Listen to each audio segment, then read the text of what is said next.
Masih banyak instansi pemerintah yang belum tahu kalau pelaporan pemotongan PPh pasal 22 sekarang wajib pakai e-Bupot unifikasi di Kortek. Assalamualaikum warahmatullahi wabarakatuh. Halo Sobat Pajak. Di video ini saya akan tunjukkan cara membuat e-Bupot PPh pasal 22 di Kortek, khususnya untuk instansi pemerintah seperti dinas, kecamatan, desa, dan OPD lainnya. Yuk, simak langkah-langkahnya. Pertama, kita masukkan ID pengguna. Nah, ID pengguna ini adalah ID PIC ya, PIC yang di instansi pemerintah atau juga operator. Nah, di sini masukkan kata sandi. Oke. Selanjutnya kita isi captcha-nya. Nah, kita isi captcha. Lanjut login. Oke, kalau sudah login, kita tunggu sebentar untuk masuk ke Korteknya. Nah, terkadang lama nih. Kalau lama seperti ini, kita bisa lanjut aja langsung klik nama yang ada di atas. Kita pindahkan ke wajib pajak, yaitu kecamatan atau kampungnya ya. Kita silakan klik. Nah, di sini kan sudah muncul nih impersonating. Nah, di sini berarti kita sudah bisa kerja di akun wajib pajaknya. Nah, ini adalah kampung ya. Jadi kita akan kerja di akun kampung ini. Oke, selanjutnya kita masuk ke e-Bupot ya. Pilih BPPU. Nah, BPPU ya, itu adalah pemungutan unifikasi. Oke, silakan diklik. Nah, kalau sudah diklik, kita lanjut pilih yang namanya Create e-Bupot. Nah, di sini akan muncul formulir untuk kita isi. Nah, pertama kita pilih masanya. Ya, ini kita pilih masa Juni 2025 ya. Setelah itu kita masukkan NPWP. Kalau dia orang pribadi kita masukkan NIK, kalau dia badan kita masukkan nomor NPWP dan ditambah 0 di depannya. Jadi semuanya harus 16 digit ya di sini ya. Oke, kita isi. Nah, kalau sudah kita isi, kita klik dulu tempat lain. Setelah itu kita masukkan subunit atau NITKU-nya. Nah, setelah kita pilih, kita lanjut ke bawah. Nah, di bawah ini ada namanya fasilitas pajak. Kita pilih di sini fasilitas pajaknya tanpa fasilitas. Nah, kemudian kita masukkan nama objek pajak. Nama objek pajaknya kita klik. Nah, di sini karena ini pasal 22, kita pilihnya pemungut oleh bendaharawan. Nah, karena pasal 22 itu adalah pengadaan ya. Nah, kita klik aja bendaharawan. Nah, setelah itu kita masukkan pemungut oleh bendaharawan. Oke, setelah kita klik, nih, jenis objek pajaknya, jenis pajaknya itu sudah ada langsung ke pasal 22. Untuk kode objek pajaknya sudah ada juga langsung secara otomatis. Nah, sifat penghasilannya itu adalah tidak final.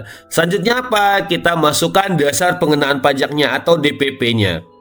DPP ini adalah harga barang ya sebelum terkena pajak PPN. Jadi kalau di dalam kontrak sudah termasuk PPN, maka keluarkan dulu PPN-nya. Nah, silahkan diisi. Nah, di sini kita sudah isi DPP-nya, maka secara otomatis sudah terhitung pajaknya langsung. Nah, selanjutnya adalah pengisian dokumen. Dokumen ini adalah dokumen pendukung untuk belanja barang ini. Nah, kita pakainya apa biasanya? Biasanya kita pakai apa? Kalau kita pakai bukti bayar, kita masukin bukti bayar. Nah, di bukti bayar ya, kalau kita pakai faktur pajak, kita masukkan nomor faktur pajaknya. Untuk saat ini kita pakai bukti bayar dulu. Nah, di bukti bayar ini kita isi nomor dokumennya.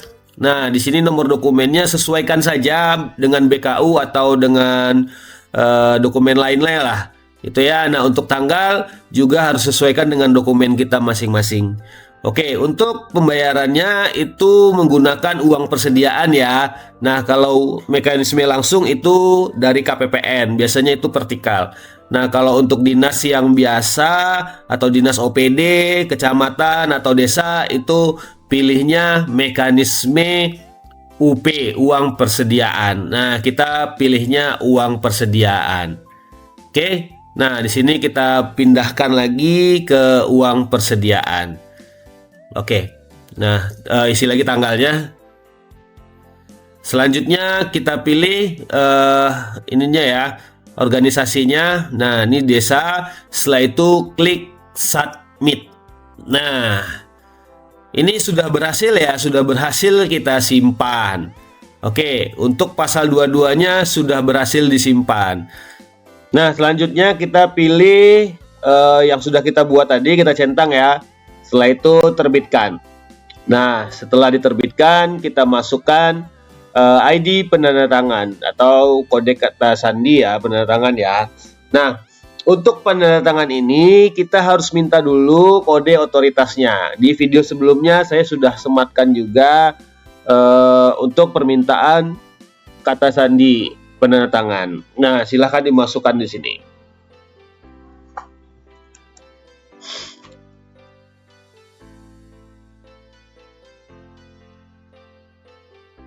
Nah, kalau sudah dimasukkan, kita klik konfirmasi tanda tangan. Silahkan diklik. Nah, di sini kan tertulis sukses ya. Nah, kalau sudah sukses, berarti yang di bawah tadi, ini kita refresh dulu. Nah, di sini akan hilang, itu di belum terbit ini akan hilang. Dia pindah ke telah terbit. Nah, di sini ya, kalau sudah terbit, kita lakukan pengisian bukti potong yang lain. Nah, kira-kira dalam 1 bulan ini, misalnya bulan Juni ya, itu kira-kira ada 10 bukti potong. Kita input dulu semuanya di Create EBUPOT ini. Kita input semuanya. Setelah selesai kita input, setelah selesai kita terbitkan. Ya, kalau sudah selesai semua dan rasanya tidak ada lagi di bukti potong atau sudah habis masa bulannya, bulan Juninya. Nah, pas awal Juli kita sudah bisa melaporkan SPT-nya.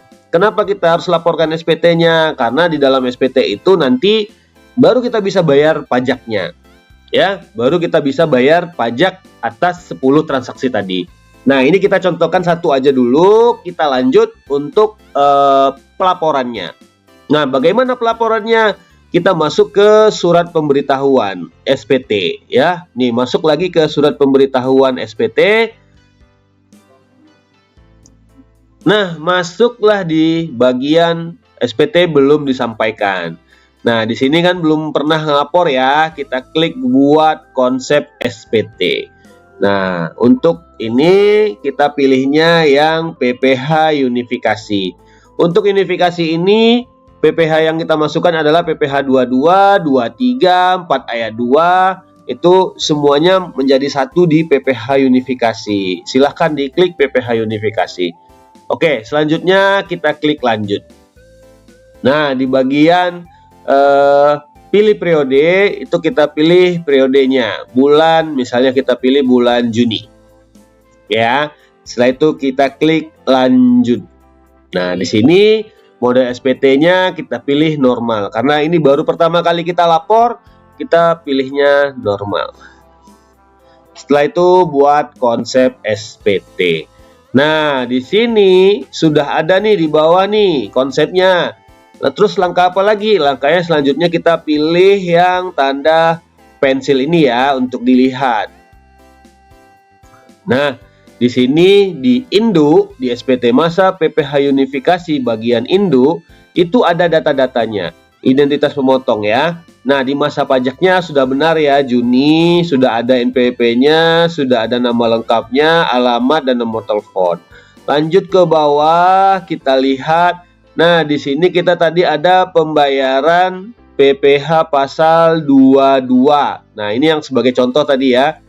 Pasal 22, pajaknya berapa? 1.297.503 rupiah. Nah, inilah yang kita bayar nantinya. Nah, kalau seandainya kita ada 10, maka di sini akan tertotal ke 10-10-nya. Ya. Kalau sudah masuk semuanya, sudah cocok dengan yang rekapan kita bisa lanjut langsung di bagian bawah pernyataan dan tanda tangan. Klik pernyataannya, dengan ini menyadari sepenuhnya ya.